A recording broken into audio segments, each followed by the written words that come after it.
Hello students, how are you? Welcome to your botany lecture. Beta, today we will start general characters of fungi. Fungi are also lower plants. Study of fungi is called as mycology. अगर असी character देखिए तो fungi भी जिहड़ा आ ओह thallus like structure आ and thallus means that they are not differentiated into true stem and leaves. Second ਜਿਹੜਾ main character present ਹੁੰਦਾ fungi ਦੇ ਵਿੱਚ it is lack of chlorophyll. lack मतलब fungi ਦੇ ਵਿੱਚ chlorophyll absent ਹੁੰਦਾ ਆ। ਹੁਣ क्लोरोफिल की आ वो पिगमेंट आ ਜਿਹਦੇ थ्रू फोटोसिंथेसिस ਹੁੰਦਾ ਆ ਤੇ प्लांट्स अपना फूड आप प्रिपेयर करते हैं। But in fungi chlorophyll is absent so photosynthesis cannot occur and fungi cannot prepare their own food, so we can say that fungi are heterotrophic in nature. ਹੁਣ ਜਿਹੜਾ absence of chlorophyll ਇੱਕ character ਆ ਇਹ ਇੱਕ ਅਸੀਂ character ਮੰਨ ਸਕਦੇ ਹਾਂ ਫੰਜਾਈ ਨੂੰ ਡਿਸਟਿੰਗੁਇਸ਼ ਕਰਨ ਦਾ ਫਰੋਮ ਅਦਰ ਪਲਾਂਟ ਕਿੰਗਡਮ ਜਾਂ ਅਦਰ ਪਲਾਂਟਸ। ਲੇਕਿਨ ਅਸੀਂ ਇਹ ਨਹੀਂ ਕਹਿ ਸਕਦੇ ਕਿ ਜਿਹੜੇ ਪਲਾਂਟਸ ਦੇ ਵਿੱਚ क्लोरोफिल एबसेंट ਹੁੰਦਾ ਆ ਉਹ ਸਾਰੇ ਫੰਜਾਈ ਆ। नो कुछ ਜਿਵੇਂ ਰੈਡ ਐਲਗੇ ਆ ਹਰਵੇਲਿਆ ਮਿਰਾਬਿਲਿਸ एग्जाम्पल ਆ ਉਹਦਾ ਜਾਂ ਫਿਰ ਕੁਛ ਫਲਾਰਿੰਗ ਪਲਾਂਟਸ ਔਰੋਬ੍ਰੈਂਕੇ ਕਸਕਿਊਟਾ ਰੈਫਲੇਸ਼ੀਆ ਜਾਂ ਫਿਰ ਕੁਛ ਬੈਕਟੀਰੀਆ ਆ ਉਹਨਾਂ ਦੇ ਵਿੱਚ ਵੀ ਕਲੋਰੋਫਿਲ ਐਬਸੈਂਟ ਹੁੰਦਾ ਆ। ਤਾਂ ਇਹ ਕਹਿਣਾ ਕਿ ਜਿਹੜੇ ਕੋਈ ਸਾਰੇ ਪਲਾਂਟਸ ਜਿਨ੍ਹਾਂ ਦੇ ਵਿੱਚ ਕਲੋਰੋਫਿਲ ਐਬਸੈਂਟ ਹੋਏਗਾ ਉਹ ਫੰਜਾਈ ਆ ਇਹ ਗਲਤ ਹੋਏਗਾ। ਉੱਦਾਂ ਕਰੈਕਟਰ ਹੈਗਾ ਕਿ ਫੰਜਾਈ ਹੀਟਰੋਟ੍ਰੋਪਿਕ ਹੈ ਕਿਉਂਕਿ ਇਹਨਾਂ ਦੇ ਵਿੱਚ ਕਲੋਰੋਫਿਲ ਨਹੀਂ ਪ੍ਰੈਜ਼ੈਂਟ ਹੁੰਦਾ। ਤਾਂ ਹੁਣ ਅਸੀਂ ਕਰੈਕਟ ਡੈਫੀਨੇਸ਼ਨ ਜਿਹੜੀ ਫੰਜਾਈ ਦੀ ਆ ਉਹ ਅਸੀਂ ਕਹਿ ਸਕਦੇ ਹਾਂ ਕਿ fungi are group of those plants whose form is thallus. Thallus ਆਪਾਂ ਕਿਹਾ ਕਿ ਜਿਹੜਾ ਇਸ ਤਰ੍ਹਾਂ ਦਾ ਕੋਈ ਵੀ ਸਟਰਕਚਰ ਫਿਲਾਮੈਂਟਸ ਜਾਂ ਥਰੈਡ ਲਾਈਕ ਜਾਂ ਫਿਰ है ना तुसी एलगे दे विच भी राउंडेड स्ट्रक्चर देखे सीगे कि जेड़े not differentiated into true root stem leaf.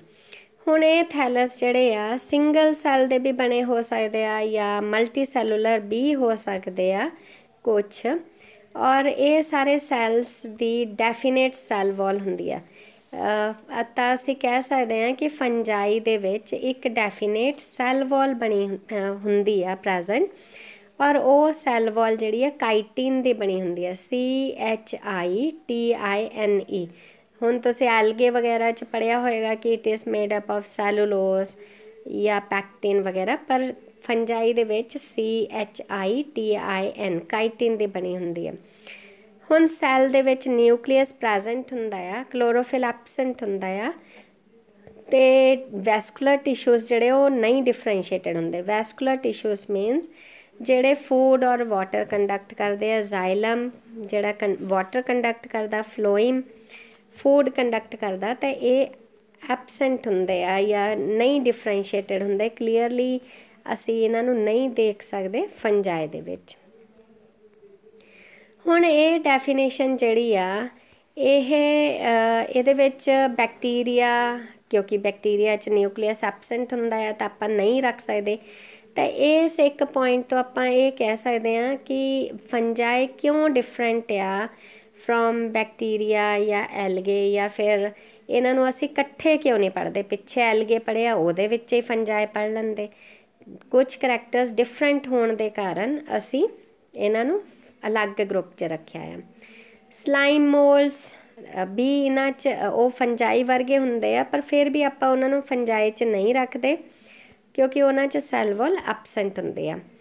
However sum ਮਾਈਕੋਲੋਜਿਸਟ include ਕਰਦੇ ਆ ਸਲਾਈਮ ਮੋਲਡ ਨੂੰ ਸੈਪਰੇਟ ਗਰੁੱਪ 'ਚ for example myxomycetes along with fungi.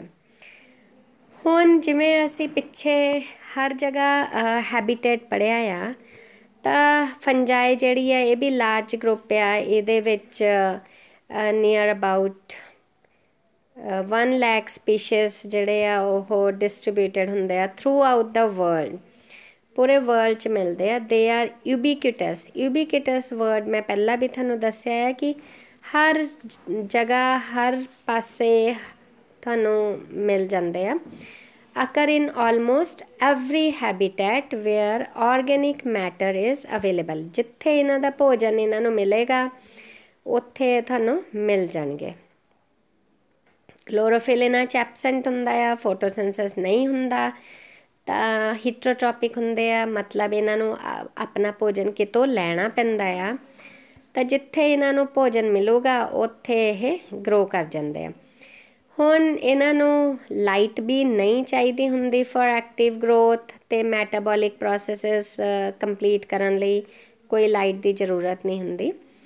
ਤਾਂ ਕਰਕੇ ਜਿਹੜੀ ਫੰਜਾਈ ਆ they can occur in light as well as in dark. Light dark ਦੋਨਾਂ 'ਚ ਮਿਲ ਜਾਂਦੇ ਇਹ। But the presence of external source of organic food is required.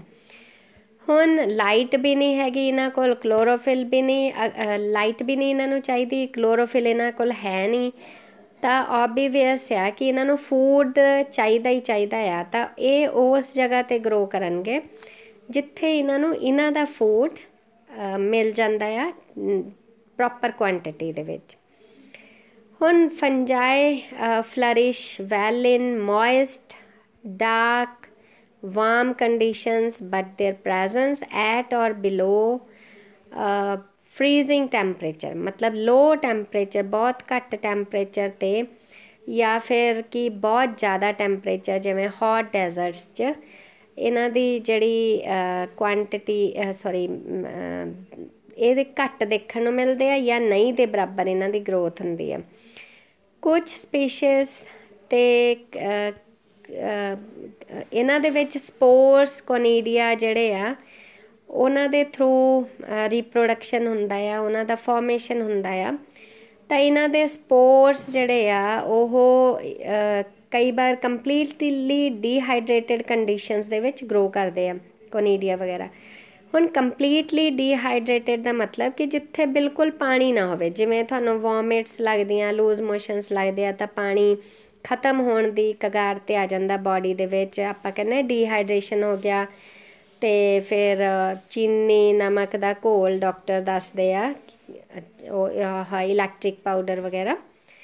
ਤਾਂ ਸੇਮ ਵੇ ਇਹ ਵੀ ਉਹਨਾਂ ਦੇ ਸਪੋਰਟਸ ਵਗੈਰਾ ਨਹੀਂ ਕਈ ਵਾਰ ਗਰੋ ਕਰ ਪਾਉਂਦੇ ਜਾਂ ਸਰਵਾਈਵ ਕਰ ਪਾਉਂਦੇ ਡੀਹਾਈਡਰੇਟਡ ਕੰਡੀਸ਼ਨ ਦੇ ਵਿੱਚ, ਕਈਆਂ ਦੇ ਕਰ ਵੀ ਜਾਂਦੇ ਆ।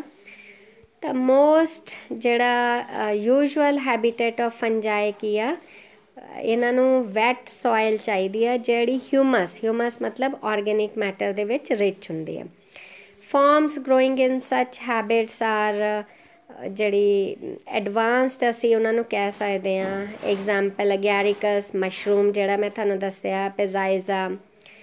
ਕੁਛ ਇਕੁਐਟਿਕ ਹੁੰਦੇ ਆ, ਪਾਣੀ ਦੇ ਵਿੱਚ ਗਰੋ ਕਰਦੇ ਆ। ਕੁਛ ਜਿਹੜੇ ਆ ਉਹ ਆਪਾਂ ਉਹਨਾਂ ਨੂੰ ਪ੍ਰਿਮਿਟਿਵ ਕਹਿ ਦਿੰਦੇ ਹਾਂ। ਕੁਛ ਐਡਵਾਂਸ ਦਾ ਮਤਲਬ ਜਿਹੜੇ ਅੱਜ ਕੱਲ੍ਹ ਦੇ ਐਟਮੋਸਫੇਅਰ 'ਚ ਮਿਲਦੇ ਆ, ਇਨਵਾਇਰਮੈਂਟਲ ਕੰਡੀਸ਼ਨਸ 'ਚ ਮਿਲਦੇ ਆ। ਪ੍ਰਿਮਿਟਿਵ ਮਤਲਬ ਜਿਹੜੇ ਬਹੁਤ ਸਾਲ ਪਹਿਲਾਂ ਜਿਹੜੀਆਂ ਸਪੀਸ਼ੀਜ਼ ਮਿਲਦੀਆਂ ਸੀਗੀਆਂ ਉਹਨਾਂ ਨੂੰ ਆਪਾਂ ਪ੍ਰਿਮਿਟਿਵ ਕਹਿੰਦੇ ਹਾਂ। ਕੁਛ ਸਬਟਰੇਨੀਅਨ ਹੁੰਦੇ ਆ। Most of the fungi grow and contaminate ਤੁਹਾਡੇ food stuffs, bread, jams, pickles. ਦੇਖਿਆ ਨਾ ਅਚਾਰ ਦੇ ਡੱਬੇ ਦੇ ਵਿੱਚ, ਬਰਨੀ ਦੇ ਵਿੱਚ ਕਈ ਵਾਰ ਉੱਪਰ ਵਾਈਟ ਜਿਹੀ ਫੰਜਾਈ ਆ ਜਾਂਦੀ ਆ। ਬ੍ਰੈਡ 'ਤੇ ਗਰੀਨ ਵੀ ਹੋ ਸਕਦੀ ਆ। ਕਈ ਵਾਰ ਸਬਜ਼ੀ 5-4 ਦਿਨ ਅਗਰ ਪਈ ਰਵੇ ਉਹਦੇ 'ਤੇ ਐਨੀ ਕਲਰ, ਵਾਈਟ, ਬਰਾਊਨ, ਬਲੈਕ ਵੀ ਕਈ ਵਾਰ ਫੰਜਾਈ ਦਾ ਕਲਰ ਹੁੰਦਾ ਆ। ਡਰਿੰਕਿੰਗ ਵਾਟਰ ਨੂੰ ਵੀ ਇਹ ਕੰਟੈਮੀਨੇਟ ਕਰ ਦਿੰਦੇ ਆ। ਕੁਛ ਫੰਜਾਈ ਦੇ ਗਰੋ ਐਸ ਪੈਰਾਸਾਈਟਸ ਔਨ ਪਲਾਂਟਸ, ਅਤੇ ਕੁਛ ਜਿਹੜੇ ਆ ਐਨੀਮਲਸ 'ਤੇ ਐਸਾ ਪੈਰਾਸਾਈਟ ਗਰੋ ਕਰਦੇ ਆ ਅਤੇ ਸੀਰੀਅਸ ਡਿਜ਼ੀਜ਼ਸ ਕਾਜ਼ ਕਰਦੇ ਆ। ਸਮ ਫੰਜਾਈ ਜਿਹੜੇ ਆ ਉਹ ਬੰਦਿਆਂ ਦੇ ਵਿੱਚ ਵੀ ਡਿਜ਼ੀਜ਼ਸ ਕਰ ਦਿੰਦੇ ਆ, like ਕੈਂਡੀਡੋਸਿਸ caused by candida albicans, then dermatomycosis caused by microsporum, है ना। ਤੁਹਾਡੇ ਜਿਵੇਂ ਖਾਰਿਸ਼, ਰੈਸ਼ਿਸ ਜੇ ਹੋ ਜਾਂਦੇ ਆ, ਇਹ ਸਾਰੇ ਫੰਗਲ ਡਿਜ਼ੀਜ਼ਸ ਆ। ਦੋ ਉਂਗਲੀਆਂ, ਪੈਰ ਦੀਆਂ ਦੋ ਉਂਗਲੀਆਂ ਦੇ ਵਿੱਚ ਅਗਰ ਜ਼ਖਮ ਜੇ ਵਰਗਾ ਹੋ ਜਾਵੇ, ਉਹਨੂੰ ਵੀ ਉਹ ਵੀ ਫੰਗਲ ਡਿਜ਼ੀਜ਼ ਹੁੰਦੀ ਆ। ਤਾਂ ਇਹ ਸਾਰੀਆਂ ਜਿੱਥੇ ਵੀ ਸਵੈਟਿੰਗ ਵਗੈਰਾ ਜਿਹੜੇ ਏਰੀਆ 'ਚ ਜ਼ਿਆਦਾ ਹੁੰਦੀ ਆ, ਉੱਥੇ ਵੀ ਫੰਗਲ ਡਿਜ਼ੀਜ਼ ਹੋ ਜਾਂਦੀ ਆ। ਹੁਣ ਬੇਟਾ ਮੋਡ ਆਫ ਲਾਈਫ ਜਾਂ ਇਹਨਾਂ ਦਾ ਹੈਬਿਟ ਕਿੱਦਾਂ ਦੀ ਆ। ਕਲੋਰੋਫਿਲ ਇਹਨਾਂ 'ਚ ਐਬਸੈਂਟ ਹੁੰਦਾ ਆ। ਹੀਟਰੋਟ੍ਰੋਪਿਕ ਮੋਡ ਆਫ ਨਿਊਟ੍ਰੀਸ਼ਨ ਹੁੰਦਾ ਆ। ਇਹ ਹੁਣ ਕਹਿ ਲਓ, ਆਪਾਂ ਹੁਣੇ ਹੀ ਗੱਲ ਕੀਤੀ ਕਿ ਐਜ਼ ਅ ਪੈਰਾਸਿਟਿਕ ਵੀ ਰਹਿੰਦੇ ਆ। ਤਾਂ ਇਹ ਫੰਜਾਈ ਜਿਹੜੀ ਆ ਡੈਡ ਡਿਕੇਇੰਗ ਆਰਗੈਨਿਕ ਮੈਟਰ 'ਤੇ ਵੀ ਰਹਿ ਸਕਦੀ ਆ, ਲਿਵਿੰਗ ਆਰਗੈਨਿਜ਼ਮ 'ਤੇ ਵੀ ਰਹਿ ਸਕਦੀ ਆ। ਕੁਛ ਫਾਰਮਸ ਇਹਦੀਆਂ ਆ ਸਿੰਬਾਇਓਟਿਕ ਐਸੋਸੀਏਸ਼ਨ 'ਚ ਰਹਿੰਦੀਆਂ ਆ ਵਿਦ ਈਚ ਅਦਰ ਜਾਂ ਵਿਦ ਅਦਰ ਪਲਾਂਟ, ਲਾਈਕ ਮਾਈਕੋਰਾਈਜ਼ਾ। ਤਾਂ ਤੁਸੀਂ ਐਲਗਲ ਫੰਗਲ ਐਸੋਸੀਏਸ਼ਨ ਪੜ੍ਹਿਆ। ਲਾਈਕੇਨ, ਉਹ ਆਪਾਂ ਇਕਨੋਮਿਕ ਇੰਪੋਰਟੈਂਸ ਆਫ ਐਲਗੇ ਦੇ ਵਿੱਚ ਦੇਖਿਆ ਸੀਗਾ, ਥੋੜ੍ਹਾ ਜਿਹਾ ਲਾਈਕੇਨ ਦੇ ਬਾਰੇ 'ਚ ਪੜ੍ਹਿਆ ਹੋਣਾ ਆ। ਜੇ ਨਹੀਂ ਵੀ ਪੜ੍ਹਿਆ, ਹੁਣ ਮੈਨੂੰ ਯਾਦ ਨਹੀਂ ਹੈਗਾ। ਐਲਗੇ ਔਰ ਫੰਜਾਈ, ਜਦੋਂ ਐਲਗਾ ਔਰ ਫੰਜਾਈ ਇਕੱਠੇ ਰਹਿੰਦੇ ਆ, ਚਾਹੇ ਹੁਣ ਇਹ ਟਰੀਜ਼ ਆ, ਟਰੀਜ਼ ਦੀ ਜੜ੍ਹਾਂ ਦੇ ਇੱਥੇ ਰਹਿ ਸਕਦੇ ਆ, ਟਰੀਜ਼ ਦੇ ਅੰਦਰ ਜਾ ਕੇ ਪੰਚਰ ਕਰਕੇ ਅੰਦਰ ਜਾ ਕੇ ਵੀ ਰਹਿ ਸਕਦੇ ਆ। ਤਾਂ ਐਲਗਲ ਫੰਗਲ ਐਸੋਸੀਏਸ਼ਨ ਨੂੰ ਲਾਈਕੇਨਸ ਵੀ ਕਹਿੰਦੇ ਆ, ਹੈ ਨਾ। ਇੱਦਾਂ ਇਹ ਸਿੰਬਾਇਓਟਿਕ ਦਾ ਮਤਲਬ ਹੁੰਦਾ ਆ ਕਿ ਦੋਨੋਂ ਇੱਕ ਦੂਸਰੇ ਨੂੰ ਫਾਇਦਾ ਕਰਦੇ ਆ, ਨੁਕਸਾਨ ਨਹੀਂ ਪਹੁੰਚਾਉਂਦੇ ਕਿਸੇ ਨੂੰ। ਇੱਕ ਬਦਲੇ 'ਚ ਫੂਡ ਲੈ ਲਊਗਾ, ਸ਼ੈਲਟਰ ਲੈ ਲਊਗਾ, ਦੂਸਰੇ ਨੂੰ ਮੰਨ ਲਓ ਕੁਛ ਦੇ ਦਊਗਾ। ਜੇ ਫੂਡ ਲਿਆ ਤਾਂ ਸ਼ੈਲਟਰ ਦੇ ਦਊਗਾ, ਸ਼ੈਲਟਰ ਲਿਆ ਤਾਂ ਫੂਡ ਦੇ ਦਊਗਾ। ਜੇ ਪਲਾਂਟਸ 'ਚ ਰਹਿੰਦੇ ਆ ਤਾਂ ਪਲਾਂਟਸ 'ਚ ਇਹ ਨਾਈਟ੍ਰੋਜਨ ਫਿਕਸੇਸ਼ਨ ਕਰ ਦਿੰਦੇ ਆ, ਪਲਾਂਟਸ ਨੂੰ ਨਾਈਟ੍ਰੋਜਨ ਮਿਲ ਜਾਂਦੀ ਹੈ, ਤਾਂ ਕਿਸੇ ਦਾ ਨੁਕਸਾਨ ਨਹੀਂ ਹੁੰਦਾ। ਉਹਨੂੰ ਆਪਾਂ ਸਿੰਬਾਇਓਟਿਕ ਐਸੋਸੀਏਸ਼ਨ ਕਹਿੰਦੇ ਆ। ਹੁਣ ਨਿਊਟ੍ਰੀਸ਼ਨ ਦੇ ਬੇਸਿਸ 'ਤੇ ਇਹਨਾਂ ਨੂੰ ਅਸੀਂ ਕਲਾਸੀਫਾਈ ਕਰ ਸਕਦੇ ਹਾਂ ਡਿਫਰੈਂਟ ਕੈਟੇਗਰੀਜ਼ 'ਚ। First is saprophytes. ਹੁਣ ਸੈਪਰੋਫਾਈਟਸ ਜਿਹੜੇ ਆ, ਇਹ ਟਰਮ ਡਿਰਾਈਵਡ ਹੋਈ ਆ ਗ੍ਰੀਕ ਵਰਡ ਸੈਪਰੋਸ। ਸੈਪਰੋਸ ਦਾ ਮੀਨਿੰਗ ਹੁੰਦਾ ਰੋਟਨ। ਰੋਟਨ ਮਤਲਬ ਖਰਾਬ ਹੋਇਆ, ਗਲ ਸੜ ਗਿਆ। It includes all those fungi which obtain their food from dead decaying organic matter। ਮਤਲਬ ਜਿਹੜੇ ਐਨੀਮਲਸ, ਕੋਈ ਛੋਟੇ ਇਨਸੈਕਟਸ ਮਰ ਗਏ ਜਾਂ ਫਿਰ ਕੋਈ ਚੀਜ਼ ਗਲ ਸੜ ਗਈ, ਉੱਥੋਂ ਇਹ ਆਪਣਾ ਭੋਜਨ ਲੈਂਦੇ ਆ, ਉਹਨਾਂ ਨੂੰ ਆਪਾਂ ਕਹਿੰਦੇ ਹਾਂ ਸੈਪਰੋਫਿਟਿਕ ਫੰਜਾਈ। ਅਤੇ ਹੁਣ ਸੈਪਰੋਫਿਟਿਕ ਫੰਜਾਈ ਦਾ ਜਿਹੜਾ ਹੋਰ ਐਗਜ਼ਾਮਪਲਸ ਆ, ਇਹਦੇ ਵਿੱਚ ਅਸੀਂ ਪੜ੍ਹਦੇ ਹਾਂ, ਇਹ ਅਲੱਗ-ਅਲੱਗ ਤਰ੍ਹਾਂ ਦੀ ਹੁੰਦੀ ਆ, ਓਬਲੀਗੇਟ ਅਤੇ ਫੈਕਲਟੇਟਿਵ। ਓਬਲੀਗੇਟ ਸੈਪਰੋਫਾਈਟਸ, ਇਹਨਾਂ ਦੇ ਵਿੱਚ ਉਹ ਫੰਜਾਈ ਆਉਂਦੇ ਆ ਜਿਹੜੇ get their food from dead decaying organic matter। Food ਤਾਂ ਇਹ dead decaying organic matter ਤੋਂ ਹੀ ਲੈਣਗੇ। ਅਤੇ ਇਹ cannot grow on living host। Living ਕਿਸੇ ਐਨੀਮਲ 'ਤੇ, ਪਲਾਂਟ 'ਤੇ, ਬੰਦੇ 'ਤੇ ਇਹ ਨਹੀਂ ਗਰੋ ਕਰ ਪਾਉਣਗੇ। That is they are true saprophytes, ਕਿ ਸਿਰਫ ਡੈਡ ਡਿਕੇਇੰਗ ਆਰਗੈਨਿਕ ਮੈਟਰ ਤੋਂ ਹੀ ਆਪਣਾ ਫੂਡ ਇਹ ਲੈ ਸਕਦੇ ਆ। ਐਗਜ਼ਾਮਪਲ ਪੇਜ਼ਾਈਜ਼ਾ, ਮੋਰਸ਼ਿਲਾ, ਇੱਕ ਅੱਧਾ ਐਗਜ਼ਾਮਪਲ ਯਾਦ ਕਰ ਲੈਣਾ। ਫਿਰ ਹੈਗਾ ਫੈਕਲਟੇਟਿਵ। ਫੈਕਲਟੇਟਿਵ ਪੈਰਾਸਾਈਟਸ, they are ordinarily saprophytes and grow on dead decaying organic matter, but under certain conditions they may become parasites। ਪੈਰਾਸਾਈਟਸ ਮਤਲਬ ਦੂਸਰੇ ਲਿਵਿੰਗ ਹੋਸਟ 'ਤੇ ਇਹ ਰਹਿ ਸਕਦੇ ਆ, ਲੇਕਿਨ ਫੂਡ ਇਹਨਾਂ ਨੇ ਵੀ ਡੈਡ ਡਿਕੇਇੰਗ ਆਰਗੈਨਿਕ ਮੈਟਰ ਤੋਂ ਹੀ ਲੈਣਾ ਆ। ਉੱਪਰ ਵਾਲਾ ਪੈਰਾਸਾਈਟ ਨਹੀਂ ਬਣਦਾ ਹੈਗਾ, ਲਿਵਿੰਗ ਹੋਸਟ 'ਤੇ ਨਹੀਂ ਰਹਿੰਦਾ। ਇਹਦਾ ਐਗਜ਼ਾਮਪਲ ਹੈਗਾ ਪਾਈਥੀਅਮ। ਫਿਰ parasites, term is derived from Greek word parasites meaning eating besides another. ਹੁਣ ਪੈਰਾਸਾਈਟ ਤੁਹਾਨੂੰ ਪਤਾ ਹੀ ਆ कि किसे प्लांट दे उपर रहना, उत्थों ਉਹਦਾ कह लो कि गुद्दा खाई जाना या उत्तों फूड लई जाना। अगर एनीमल्स के उपर रहना तो वह खून चूसी जाना।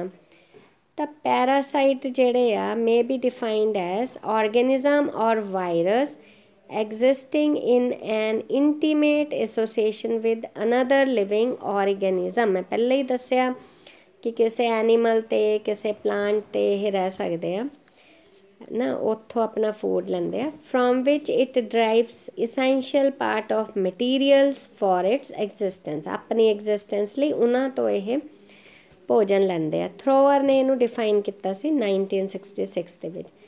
ਦਸ these organisms grow, ਕਿਹੜੇ organisms? parasites grow on living organism. ये याद रखना, लिविंग ऑर्गेनिज्म ते ग्रो करते आ, अपना फूड उन्हां तो लैंदे आ।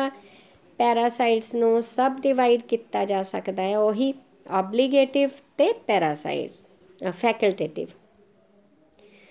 हुण ऑब्लीगेटिव की आ? दे आर ट्रू पैरासाइट्स, मतलब पूरी तरह ये लिविंग होस्ट ते रहिंदे आ, उन्हां तो बिना ये अपना गुजारा नहीं कर सकते लिविंग होस्ट टिश्यूज़ तो बिना। They fail to grow on artificial media, मतलब जे असी इन्हां नूं किते रखना चाहिए, किते ग्रो करना चाहिए, कल्चर करना चाहिए तो नहीं हुंदे। सिर्फ लिविंग होस्ट ही इन्हां नूं चाहिदा है रहन लई, फूड खाण लई उन्हां तो।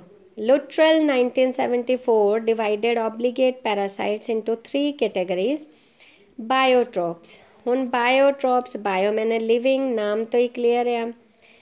Parasites which obtain their food from living tissue on which they complete their life cycle. For example हो गया एल्ब्यूगो पक्सीनिया। ते फिर hemi biotroph, they attack living tissues in the same way as biotrap but continue to develop and sporulate after the tissue is dead।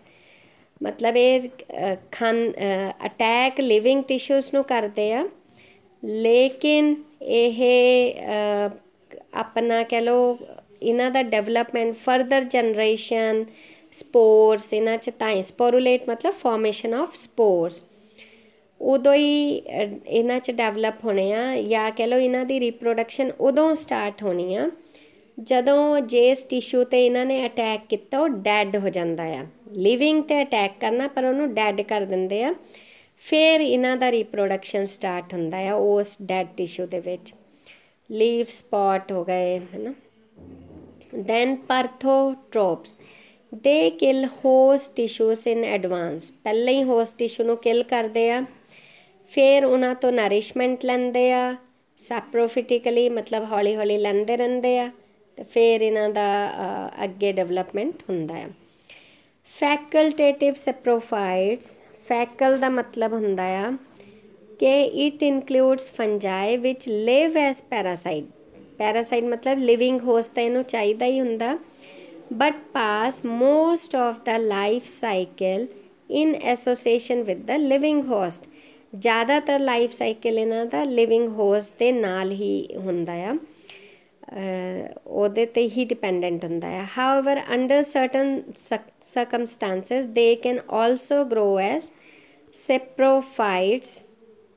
ठीक है, example Phytophthora, मतलब किसी किसी condition च ये सैप्रोफाइट की तरह भी ग्रो कर सकते, बट है ना लिविंग होस्ट, ये लिविंग होस्ट के एसोसीएशन च तो इन्होंने रहना ही है। हुण पैरासाइट्स जिहड़े आ ओह इक्टो पैरासाइट भी हो सकते। इक्टो मतलब बाहर, ठीक है, और एंडो, एंडो मैंने इन। When grow on external surface of host. External मतलब होस्ट दे बाहर दी सरफेस या बॉडी दे बाहर ये जदों ग्रो करते दे are ectoparasites. Endo parasites inside the, when they grow inside the host organism या inside the body of the host organism। Some fungi grow in symbiotic association with other organism, है ना, दूसरे organisms ਨਾਲ ਇਹ ਕਹਿ ਲਓ ਕਿ ਸਮਝੌਤੇ ਨਾਲ ਰਹਿੰਦੀਆਂ ਆ, ਪਰ ਫਾਇਦੇਮੰਦ ਸਮਝੌਤੇ ਨਾਲ। they grow in symbiotic association with alga in lichens, है ना। ਉਹੀ ਮੈਂ ਤੁਹਾਨੂੰ ਜਿੱਦਾਂ ਪਹਿਲਾਂ ਹੀ ਦੱਸਤਾ ਐਲਗਲ ਫੰਗਲ ਐਸੋਸੀਏਸ਼ਨ 'ਚ ਇਹ ਹੁੰਦੀ ਆ, ਬੈਨੀਫਿਟ ਕਰਦੇ, ਇੱਕ ਦੂਸਰੇ ਨੂੰ ਨੁਕਸਾਨ ਬਿਲਕੁਲ ਨਹੀਂ ਪਹੁੰਚਾਉਂਦੇ। ਹੋਰ ਐਗਜ਼ਾਮਪਲ ਸਿੰਬਾਇਓਟਿਕ ਐਸੋਸੀਏਸ਼ਨ ਦਾ ਹੈਗਾ ਆ ਮਾਈਕੋਰਾਈਜ਼ਾ, ਗ੍ਰੀਕ ਵਰਡ ਮਾਈਕੋਸ ਮੈਨੇ mushroom, rhiza means root. Fungi lives in symbiotic association with the roots of higher plants। ਹੁਣ ਫॉर एग्जाम्पल पाइनस, ਤਾਂ ਬੇਟਾ ਇਹ ਜਿਹੜੀ ਮਾਈਕੋਰਾਈਜ਼ਾ ਮਤਲਬ ਫੰਜਾਈ ਜਿਹੜੀ ਆ ਹਾਇਰ ਪਲਾਂਟਸ, ਕੱਲੀ ਫੰਜਾਈ ਹਾਇਰ ਪਲਾਂਟਸ ਦੇ ਰੂਟਸ 'ਚ, ਚਾਹੇ ਰੂਟਸ ਦੇ ਬਾਹਰ ਰਹਿ ਲਵੇ ਚਾਹੇ ਰੂਟਸ ਦੇ ਅੰਦਰ, ਬਾਹਰ ਵਾਲੀ ਇਕਟੋ ਹੋ ਜਾਣੀ, ਅੰਦਰ ਵਾਲੀ ਐਂਡੋ ਹੋ ਜਾਣੀ ਆ। ਤਾਂ ਇਹਨੂੰ ਅਸੀਂ ਕਹਿੰਦੇ ਆ ਸਿੰਬਾਇਓਟਿਕ ਐਸੋਸੀਏਸ਼ਨ। ਫਿਰ ਬੇਟਾ ਨਿਊਟ੍ਰੀਸ਼ਨ, ਫੰਜਾਈ ਆਪਾਂ ਬਾਰ ਇੱਕੋ ਹੀ ਗੱਲ ਕਰ ਰਹੇ ਹਾਂ ਕਿ ਫੰਜਾਈ ਦੇ ਵਿੱਚ ਕਲੋਰੋਫਿਲ ਨਹੀਂ ਹੁੰਦਾ, ਫੋਟੋਸਿੰਥੇਸਿਸ ਉਹਦੇ ਕਾਰਨ ਨਹੀਂ ਹੁੰਦਾ ਹੈਗਾ, ਅਤੇ ਆਪਣਾ ਫੂਡ ਇਹ ਨਹੀਂ ਸਿੰਥੇਸਾਈਜ਼ ਕਰ ਸਕਦੀ ਹੈਗੀ। ਇਸ ਕਰਕੇ ਇਹ ਹੀਟਰੋਟ੍ਰੋਪਿਕ ਹੁੰਦੇ ਆ ਨੇਚਰ ਦੇ ਵਿੱਚ। ਇਹਨੂੰ ਬੋਥ ਆਰਗੈਨਿਕ ਐਂਡ ਇਨਆਰਗੈਨਿਕ ਨਿਊਟਰੀਐਂਟਸ ਚਾਹੀਦੇ ਹੁੰਦੇ ਆ from external sources for normal growth, metabolism ਜਾਂ ਹੋਰ ਐਕਟੀਵਿਟੀਜ਼ ਨੂੰ ਪੂਰਾ ਕਰਨ ਲਈ। few fungi synthesize a part of their protein, fat, vitamin requirements। most of fungi synthesize their own requirement of growth hormone। ਕੁਛ ਰੇਅਰ ਕਿਸੇ ਫੰਜਾਈ ਦੇ ਵਿੱਚ ਕਪੈਸਿਟੀ ਹੁੰਦੀ ਆ ਕਿ ਉਹ ਆਪਣਾ ਪ੍ਰੋਟੀਨ, ਫੈਟ, ਵਿਟਾਮਿਨ ਰਿਕੁਆਇਰਮੈਂਟਸ ਨੂੰ ਆਪ ਹੀ ਬਣਾ ਕੇ ਪੂਰੀ ਕਰ ਲਵੇ, ਅਤੇ ਕੁਝ ਫੰਜਾਈ ਜਿਹੜੇ ਉਹ ਸਿੰਥੇਸਾਈਜ਼ ਆਪਣੇ ਗਰੋਥ ਹਾਰਮੋਨਸ ਨੂੰ ਵੀ ਸਿੰਥੇਸਾਈਜ਼ ਕਰ ਲੈਂਦਾ ਆ। ਪਰ ਮੈਕਸੀਮਮ ਫੰਜਾਈ ਨੂੰ ਐਕਸਟਰਨਲ ਸੋਰਸ ਆਫ ਕਾਰਬੋਹਾਈਡਰੇਟਸ ਚਾਹੀਦੇ ਹੁੰਦੇ ਆ ਤਾਂ ਕਿ ਉਹ ਆਪਣੀ ਕਾਰਬਨ ਰਿਕੁਆਇਰਮੈਂਟਸ ਪੂਰੀ ਕਰ ਸਕੇ ਜਾਂ ਭੁੱਖ ਦੂਰ ਕਰ ਸਕੇ, ਫੂਡ ਉਹਨੂੰ ਮਿਲ ਸਕੇ। ਸਿੰਪਲ ਸ਼ੂਗਰਸ ਜਿਵੇਂ ਗਲੂਕੋਸ ਹੋ ਗਿਆ, ਫਰਕਟੋਸ ਹੋ ਗਿਆ, ਇਹ ਸਾਰੇ ਫੰਜਾਈ ਨੂੰ ਚਾਹੀਦੇ ਹੁੰਦੇ ਆ। ਹਾਊਐਵਰ ਯੀਸਟ ਜਿਹੜੀ ਆ ਉਹਨੂੰ ਐਸੀਟੇਟ, ਇਹ ਤੁਸੀਂ ਕੈਮਿਸਟਰੀ 'ਚ ਸੁਣੇ ਹੋਣੇ ਆ, ਐਸੀਟੇਟ ਚਾਹੀਦਾ ਹੁੰਦਾ as the source of carbon. Nitrogen requirement ਇਹਦੀ ਫੁੱਲਫਿਲਡ ਹੁੰਦੀ ਆ ਬਾਏ ਬੋਥ ਆਰਗੈਨਿਕ ਜਿਵੇਂ proteins, peptides, amino acids, inorganic such as nitrate, ammonia materials external, ਬਾਹਰੋਂ ਹੀ ਚਾਹੀਦੇ ਹੁੰਦੇ, ਇਹਨਾਂ ਨੂੰ ਬਣਾ ਨਹੀਂ ਸਕਦੇ ਇਹ। ਫਿਰ ਬੇਟਾ ਹਾਈਡਰੋਜਨ, ਆਕਸੀਜਨ, ਇਹ ਹੁਣ ਥੋੜ੍ਹਾ ਜਿਹਾ ਕ੍ਰਾਈਮਿੰਗ ਵਾਲਾ ਆ ਕਿ ਇਹਨਾਂ ਨੂੰ ਹਾਈਡਰੋਜਨ, ਆਕਸੀਜਨ ਜਿਹੜੀ ਆ ਉਹ ਮਿਲਦੀ ਆ ਫਰੋਮ ਐਕਸਟਰਨਲ ਸੋਰਸਿਸ ਤੋਂ ਹੀ ਇਹ ਲੈਂਦੇ, ਜਿੱਦਾਂ ਵਾਟਰ ਤੋਂ ਲੈ ਲਈ। ਫਿਰ besides many minerals elements such as sulphur हो गया, फॉस्फोरस हो गया और मैग्नीशियम हो गया, है ना। ये जड़े कह लो कि कुछ मिनरल एलिमेंट्स वगैरह जड़े आ, मैगनीस, आयरन, इन्हों चाहिए होंगे आ ताकि ये अपनी नॉर्मल ग्रोथ, इन्हों की प्रॉपर नॉर्मल ग्रोथ हो सके, मॉलिब्डेनम वगैरह। तो ये सारे ये पैरासाइट्स मतलब जिहदे ते ये जिहदी बॉडी ते रहिंदे आ, चाहे प्लांट्स चाहे एनीमल्स, उन्हां तो ये लैंदे आ। तो हुणे आपां जिवें पढ़िया फैकल्टेटिव और ऑबलीगेटिव कि कई लिविंग टिशू तो बिना नहीं गुजारा कर सकते, कई लिविंग नूं अटैक करके डैड तो फिर लैंदे आ, वो डिपेंड करूगा fungi to fungi. Fungi grow best in acidic, slightly acidic medium. Acidic मतलब pH 6 ਦੇ ਆਲੇ ਦੁਆਲੇ ਇਹ ज़्यादा अच्छे तरीके नाल ग्रो करते हैं, सॉइल होया या प्लांट्स एनीमल्स की बॉडी ते जिथे किते pH 6 ਹੋਵੇ ਉੱਥੇ ਅੱਛੀ ਗਰੋਥ ਹੋ ਜਾਂਦੀ ਹੈ ਇਹਨਾਂ ਦੀ। Absorption of soluble nutrients occurs through ਕਹਿ ਲਓ ਇਹਨਾਂ ਦੇ ਵਿੱਚ ਮਾਈਸੀਲੀਅਮ ਇਹ ਹੁੰਦਾ ਆ ਜਿਵੇਂ ਇਸ ਤਰ੍ਹਾਂ ਦਾ ਹੋ ਗਿਆ ਬ੍ਰਾਂਚਿੰਗ ਹੋਈ ਤਾਂ ਇਸ ਤਰ੍ਹਾਂ ਦਾ, ਤਾਂ ਇਹ ਮਾਈਸੀਲੀਅਮ ਜਿਹੜਾ ਆ ਹਾਈਫੇ ਵੀ ਇਹਨੂੰ ਕਹਿੰਦੇ ਆ ਜਿਵੇਂ ਪੂਰਾ ਆਪਾਂ ਦੇਖਿਆ ਮਾਈਸੀਲੀਅਮ ਹੋ ਗਿਆ, ਇੱਕ ਹਾਈਫੇ ਹੋ ਗਿਆ। ਤਾਂ ਮਾਈਸੀਲੀਅਮ ਨੂੰ ਪੂਰਾ ਜਿਹੜਾ ਇਹ ਕਹਿ ਲਓ ਕਿ ਐਬਜ਼ੋਰਪਸ਼ਨ ਸੋਲਿਊਬਲ ਨਿਊਟਰੀਐਂਟਸ ਪੂਰਾ ਮਾਈਸੀਲੀਅਮ ਵੀ ਕਰ ਸਕਦਾ ਆ। ਯੂਜੂਅਲੀ ਸੈਪਰੋਫਾਈਟਸ ਪੈਨੀਟ੍ਰੇਟ ਕਰ ਜਾਂਦੇ ਆ their hyphae into the substratum।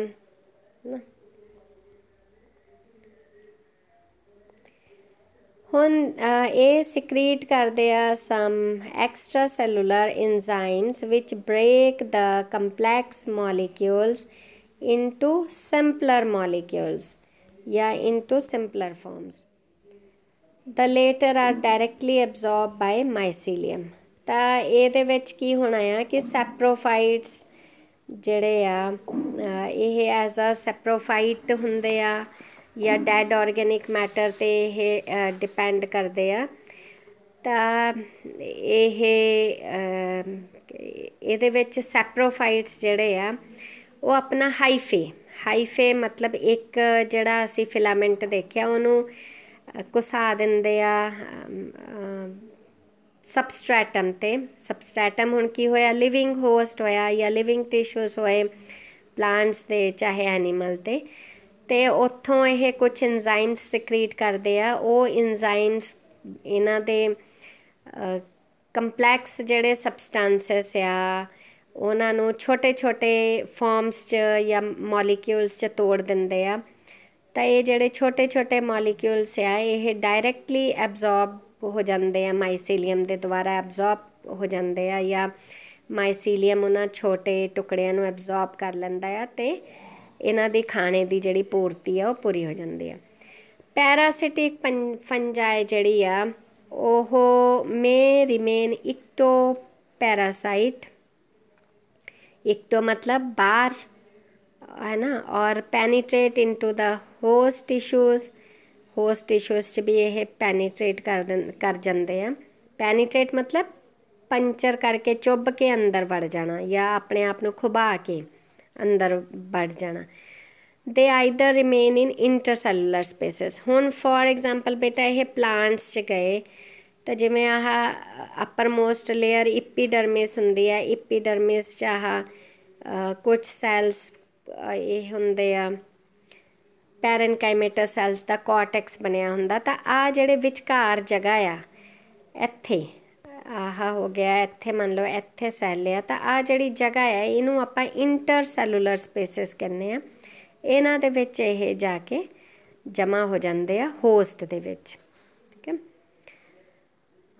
ਹੁਣ ਇਹ ਜਾਂ ਤਾਂ ਇੰਟਰਸੈਲੂਲਰ ਸਪੇਸਿਸ 'ਚ ਰਹਿੰਦੇ ਆ ਜਾਂ ਫਿਰ ਪੈਨੀਟ੍ਰੇਟ ਇਨਟੂ ਹੋਸਟ ਸੈੱਲ, ਹੋਰ ਵੀ ਅੰਦਰ ਤੱਕ ਪੈਨੀਟ੍ਰੇਟ ਕਰ ਜਾਂਦੇ ਆ।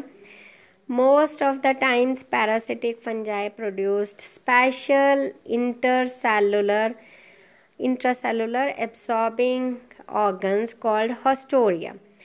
ਤਾਂ ਹੁਣ ਆਪਾਂ ਗੱਲ ਕਰ ਰਹੇ ਹਾਂ ਕਿ ਜਿਵੇਂ ਇਹ ਸਪੋਜ਼ ਹਾਈਫਾ ਆ, ਇਹਨੇ ਲਿਵਿੰਗ ਹੋਸਟ ਆ, ਇਹਦੀ ਬੋਡੀ ਦੇ ਵਿੱਚ ਪੈਨੀਟ੍ਰੇਟ ਕਰਨਾ ਆ, ਤਾਂ ਇਹਦੇ ਕੋਲ ਕੋਈ ਹੂਕ ਲਾਈਕ ਸਬਸਟੈਂਸ ਜਾਂ ਫਿਰ ਕੋਈ ਇੱਦਾਂ ਦੀ ਖੁਬਾਣ ਵਾਲੀ ਚੀਜ਼ ਹੋਣੀ ਚਾਹੀਦੀ ਹੈ ਜਿਹਦੇ ਨਾਲ ਇਹ ਈਜ਼ੀਲੀ ਇਹਨੂੰ ਪੈਨੀਟ੍ਰੇਟ ਅੰਦਰ ਨੂੰ ਕਰ ਜਾਵੇ ਜਾਂ ਅੰਦਰ ਖੁੱਭ ਜਾਵੇ, ਚਲੇ ਜਾਵੇ।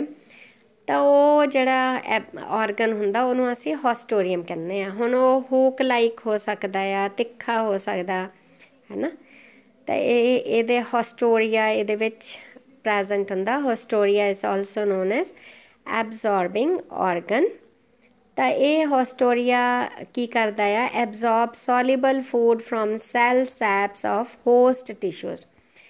ਤਾਂ ਜਿਵੇਂ ਅੰਦਰ ਖੁੱਬਿਆ ਹੁੱਕ ਨੇ ਇੱਥੇ ਜਿਹੜੇ ਵੀ कह लो कि सॉल्यूबल फूड प्रेजेंट ਹੁੰਦੇ ਆ ਹੋਸਟ ਟਿਸ਼ੂਜ਼ ਦੇ ਵਿੱਚ, ਇਹਦੇ ਸੈਪ ਦੇ ਵਿੱਚ। ਸੈਪ ਮੈਨੇ ਵਾਟਰ ਮਿਨਰਲਸ ਦਾ ਘੋਲ ਜਿਹੜਾ ਸੈੱਲ ਦੇ ਅੰਦਰ ਪ੍ਰੈਜ਼ੈਂਟ ਹੋਏਗਾ। ਪ੍ਰੋਟੋਪਲਾਜ਼ਮ ਵੀ ਹੋ ਸਕਦਾ ਆ, ਤਾਂ ਉਹ ਸੈਪ ਤੋਂ ਮਿਨਰਲਸ ਨਿਊਟ੍ਰੀਐਂਟਸ ਵਗੈਰਾ ਐਬਜ਼ੌਰਬ ਕਰ ਲੈਂਦਾ। ਇਹਨੂੰ ਅਸੀਂ ਕਹਿੰਦੇ ਹਾਂ ਹੌਸਟੋਰੀਆ ਐਬਜ਼ੌਰਬ ਕਰ ਲੈਂਦਾ ਹੈ। ਠੀਕ ਹੈ, ਇਹਦੇ ਨਾਲ ਅਸੀਂ ਇਸ ਵੀਡੀਓ 'ਚ ਨਿਊਟ੍ਰੀਸ਼ਨ ਦੇਖੀ ਆ, ਅਤੇ ਹੁਣ ਅਸੀਂ ਪੜ੍ਹਾਂਗੇ ਇਹਦਾ ਸਟਰਕਚਰ ਅਤੇ ਮੋਡ ਆਫ ਰਿਪਰੋਡਕਸ਼ਨ। ਇਹ ਸਿਰਫ ਜਨਰਲ ਕਰੈਕਟਰਸ ਹੈ, ਅਤੇ ਜਦੋਂ ਪਰਟੀਕੂਲਰ ਮੈਂਬਰ ਪੜ੍ਹਾਂਗੇ ਉਹਦੇ ਵਿੱਚ ਅਸੀਂ ਸਾਰਾ ਡਿਟੇਲ 'ਚ ਪੜ੍ਹਾਂਗੇ। ਪੜ੍ਹ ਲਿਓ, ਨਹੀਂ ਸਮਝ ਆਇਆ ਦੁਬਾਰਾ ਪੁੱਛ ਲਿਓ। ਟਿਲ ਦੈਨ ਗੁੱਡ ਬਾਏ ਬੇਟਾ।